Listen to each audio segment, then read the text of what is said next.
कुछ ऐसे भी ऑफेंसेस हैं जिसमें इररिस्पेक्टिव ऑफ द फैक्ट कि आपका गिल्टी माइंड नहीं था, आप लायबल होंगे, स्ट्रिक्ट लायबिलिटी जहां होती है।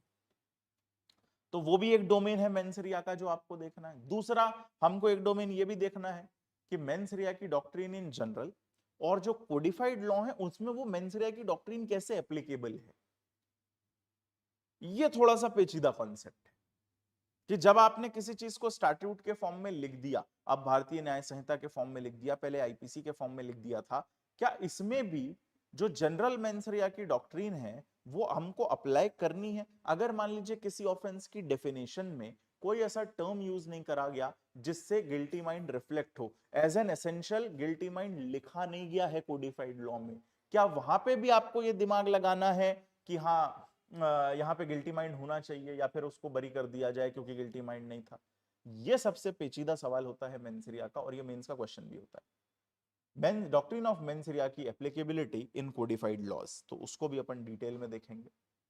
कई सारे केसेस हैं और मेंस रिया में मेंस के साथ साथ प्री में भी इन सब पे क्वेश्चंस आते हैं, केस बेस्ड भी क्वेश्चन आते हैं। तो जितने लैंडमार्क केसेस इसमें इन्वॉल्व हैं इस डॉक्ट्रिन को समझने में, उन सबको हम डील करेंगे।